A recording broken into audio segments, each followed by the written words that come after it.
Lo que nosotros hemos visto con estos productos infinitos, sobre todo, ¿no?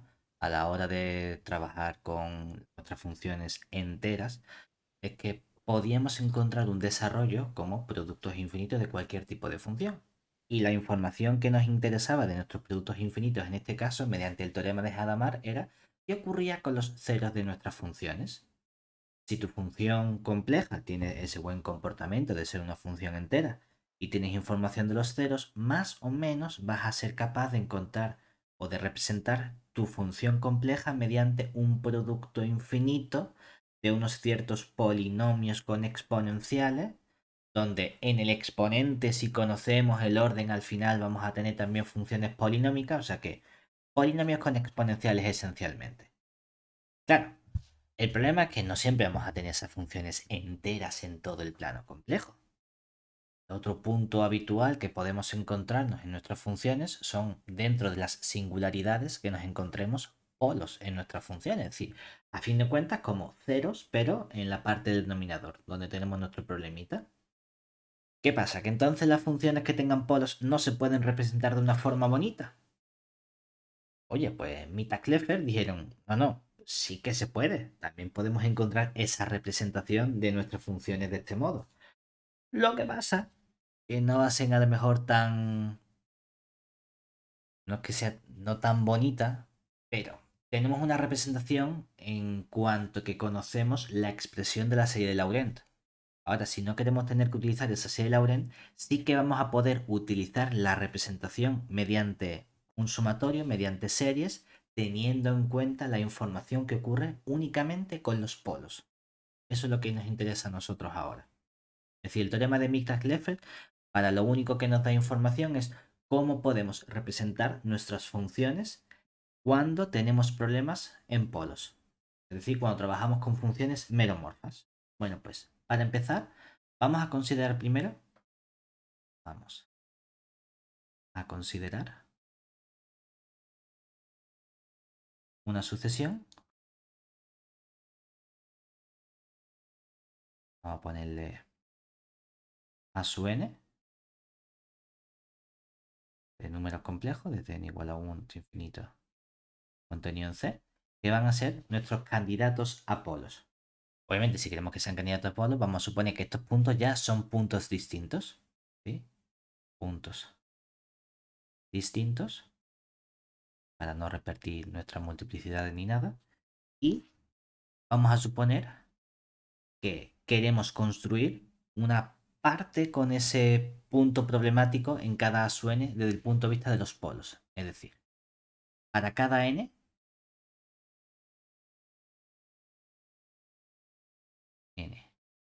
natural, podemos definir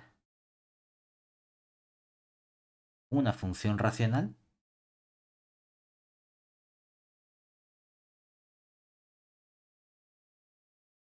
Vamos a llamarla S sub n, que se parece como a esa notación de sumas parciales, del siguiente modo.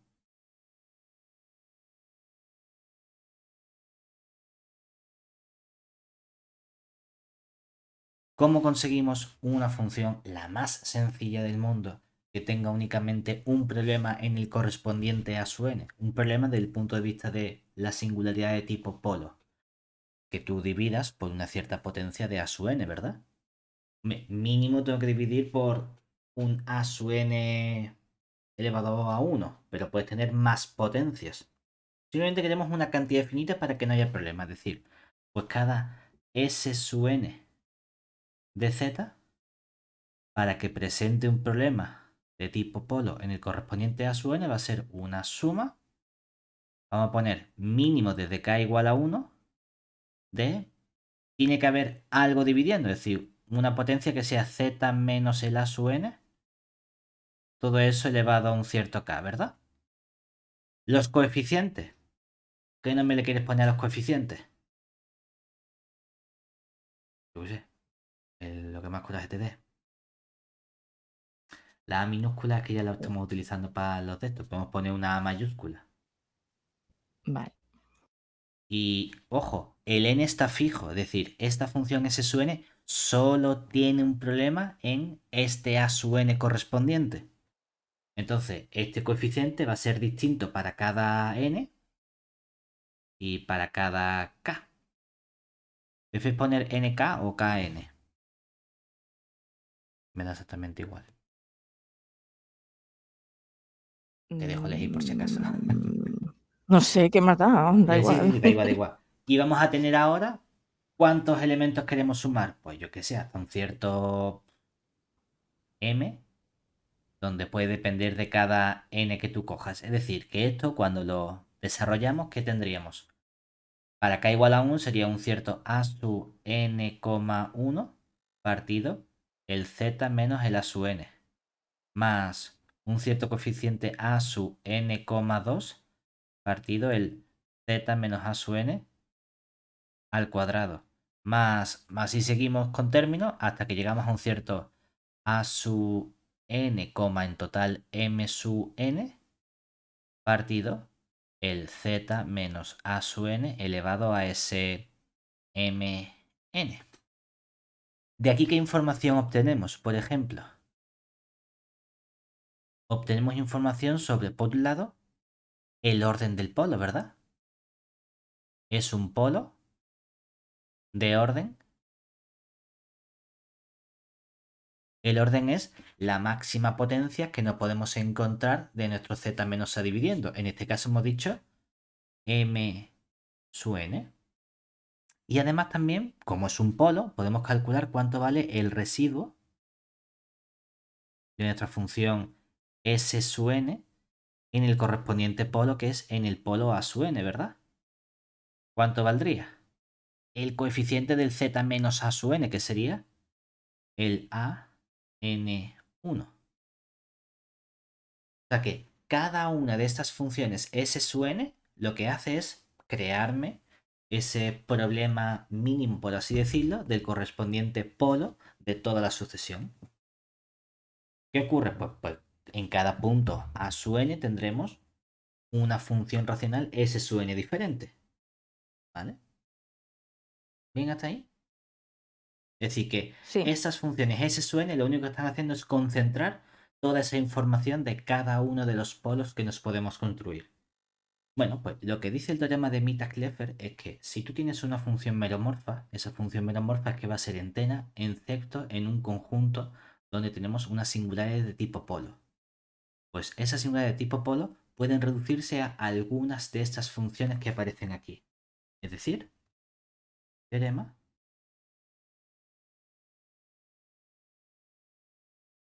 de Mittag-Leffler.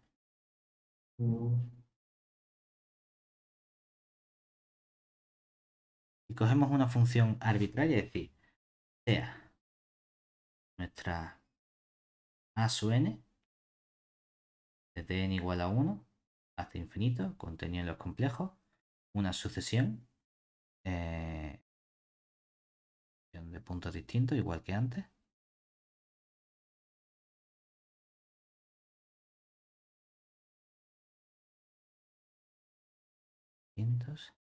Y vamos a coger la s sub n desde n igual a 1 hasta infinito, la sucesión de funciones racionales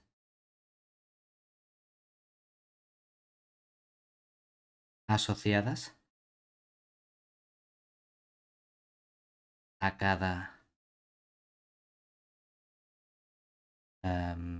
punto a sub n para todo n natural. Es decir, con cada uno de estos puntos nos construimos estas correspondientes funciones racionales.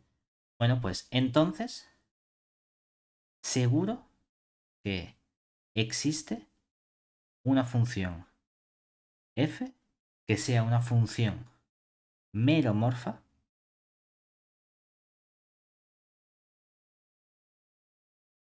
de modo que, morfa, en nuestro plano complejo, de modo que las singularidades que tiene esta función meromorfa, que son los polos, son precisamente los puntos de la sucesión A sub n.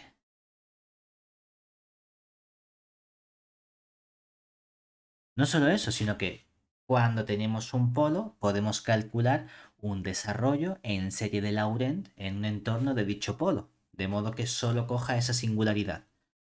Cuando calculamos ese desarrollo, decíamos que había dos partes de nuestro desarrollo, ¿verdad? La parte regular y la parte singular o principal. Pues lo que estamos diciendo es que justamente la parte principal, la que contiene la información de las potencias negativas, es justamente la potencia o la función racional que nos acabamos de construir anteriormente. Es decir, los polos son justamente los puntos de esta sucesión con parte principal S sub n de z en cada punto a sub n para todo n natural. Es decir, que este teorema nos está permitiendo reescribir nuestras funciones mediante esta combinación de las funciones S sub n racionales que nos hemos construido. Realmente podemos hacerlo un poquito, no vamos a decir un poquito mejor, pero podemos ponerlo un poco más a nuestro gusto. ¿En qué sentido nuestro gusto? En que, bueno, ya que tienes una cantidad de puntos distintos, podemos conseguir que esa sucesión de puntos distintos, pues la vamos a ordenar. Dice, bueno, ¿cómo ordenamos números complejos si no tenemos un orden en nuestros números complejos? Bueno, vamos a ordenarlos por módulo. Quiere decir que tú puedes tener una sucesión cualquiera, me dice, oye, para tener una sucesión cualquiera, vamos a reorganizarlo de modo que vamos a ponerlos en orden creciente de módulo, ¿vale? Entonces, realmente, esa expresión S sub n es simplemente una especie de polinomio donde tenemos las potencias negativas. Es decir, que podemos reescribir un poquito mejor este resultado, de modo un poquito más a nuestro gusto, de la siguiente manera. Sí. Sea f una función meromorfa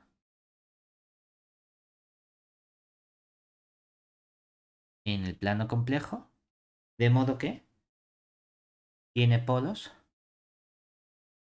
en una sucesión a sub n, de n igual a 1 hasta infinito, contenidos en el plano complejo, pero que sean puntos, sucesión de puntos, y podemos poner ordenados por módulo creciente. Que ya que estamos cogiendo, pues no nos cuesta nada dejarlos todos ordenaditos y bonitos. ¿Vale? De modo que, ¿qué necesitamos también? Tener la información de las correspondientes partes principales cuando hacemos ese desarrollo en cada uno de esos polos. Pues vamos a decir que esta función que tiene el polo en cada punto a sub n tiene parte principal respectivamente. Cuando nosotros indicamos esta función racional que aparece aquí, lo podríamos escribir de en cierto modo como una especie de polinomio P sub n, pero claro, si pongo el polinomio P sub n y lo evalúo en z, si yo pusiese, voy a escribir una cosa y ya la borro. Si pongo P sub n de z, diría, pues son el qué, unos ciertos coeficientes. ¿De qué modo? A sub n z elevado a n. Bueno, no voy a poner la sub n, voy a poner el a mayúscula sub n z elevado a n más el a mayúscula n menos 1 z elevado a n menos 1 más el a sub 1 z más el a sub 0, ¿verdad? El problema es que si yo tengo ese polinomio evaluado en z, no estoy teniendo un problema. ¿Cómo consigo que tenga el problema? Para tener un polo en cada a sub n, en lugar de evaluar en z, vamos a evaluar en 1 partido el z menos a sub n. De ese modo lo que vamos a conseguir son distintas potencias de 1 partido z menos a sub n. Pues lo único que tenemos que hacer es, en lugar de coger este polinomio y evaluarlo en z, vamos a coger este polinomio y lo vamos a evaluar en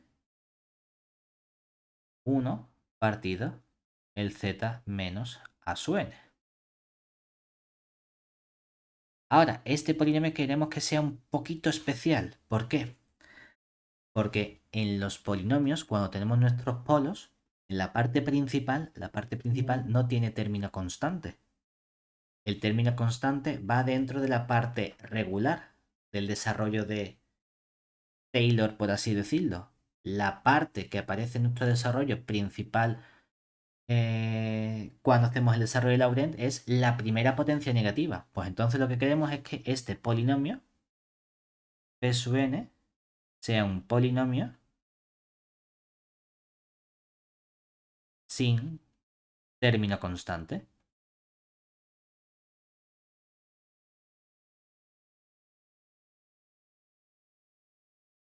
De este modo realmente lo que estamos haciendo es expresar nuestra función mediante estas funciones racionales. Bueno, ¿qué nos dice entonces el teorema? Que podemos reescribir nuestra función utilizando justamente la información de estos polinomios. Es decir, entonces existe, por un lado, una sucesión, vamos a poner sucesión u sub n, desde n igual a 1 hasta infinito, que va a ser una sucesión de polinomios.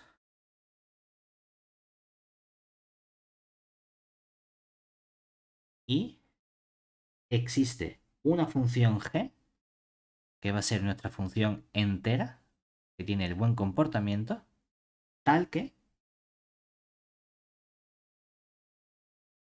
podemos expresar la función f mediante una combinación de los distintos elementos. Es decir, esta función f de z se va a poder expresar mediante, oye, a lo mejor tu función f tiene una parte con un buen comportamiento, que es la parte correspondiente a los ceros. Y esa parte correspondiente a los ceros la puedes expresar como la función g, que es tu función entera. La que no presenta ningún tipo de problema. Pero a lo mejor hay otra parte con polos. Bueno, a lo mejor no. Sí, porque estamos diciendo, oye, que haya polos, porque si no hay polos no hay nada que hacer. Lo activo como nuestro producto que hacíamos antes de Hadamard. Pues la parte de los polos la aislamos del buen comportamiento y esos polos los vamos a encontrar en cada uno de estos polinomios P sub n. ¿Qué vamos a hacer? Pues nuestra suma de todos los posibles problemas que podemos tener en cada polo, porque no tengo un único polo, tengo una cantidad infinita de polos. Pues vamos a tener una suma desde n igual a 1 hasta infinito de esos polos P sub n, pero evaluados en el 1 partido z menos a sub n para garantizarme que aquí tenemos el polo hasta el correspondiente orden que sea, y a lo mejor hay un cierto polinomio q sub n por aquí que puede hacer acto de presencia, pero que ya no tiene por qué tener esa parte de polo, sino va a ser una parte que nos pueda sobrar en nuestro desarrollo. ¿Vale? Es decir, que siempre vamos a poder expresar esta función f meromorfa como aislando la parte de buen comportamiento que lo hereda la función g, que es una función entera, monomorfa en todo el plano complejo, y por otro lado, poniendo las correspondientes partes principales de cada uno de los polos. Lo que ocurre es que como estamos expresando todas esas partes principales, pues a lo mejor hay una posible variación de funciones polinómicas que absorben estas funciones q sub n de z. ¿Vale? Y esto lo tenemos aquí para todo z de nuestro plano complejo. Fíjate que en particular hay una cosa que aparece aquí, es que estamos diciendo que estas dos funciones son iguales, ¿cierto? El problema es que a la derecha tenemos una serie de funciones. Cuando hablamos de una serie de funciones, tenemos que decir, oye, ¿de qué modo tenemos la convergencia de esa serie de funciones?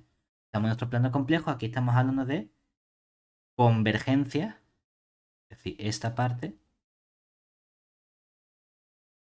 converge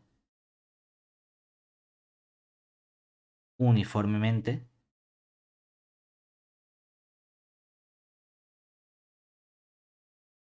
en compactos. de nuestro plano complejo.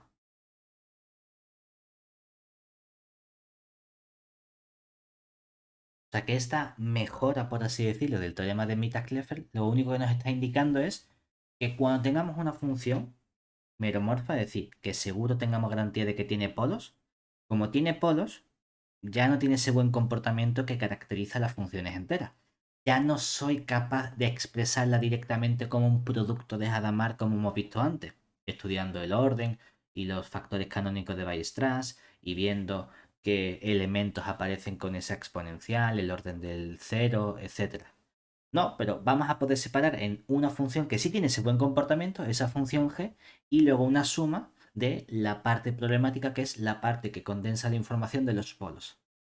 Incluso si queremos, podríamos hacer una combinación de ambos resultados y ya que la función g es una función entera, si conociésemos los ceros de la función g, esta función g sí le podríamos aplicar el teorema de Hadamard y tener que toda función meromorfa va a poder expresarse como un cierto producto de Hadamard más una suma donde tenemos la correspondiente información de los polos de nuestra función. ¿Vale? Eso es lo que nos dice nuestro teorema de Mittag-Leffel.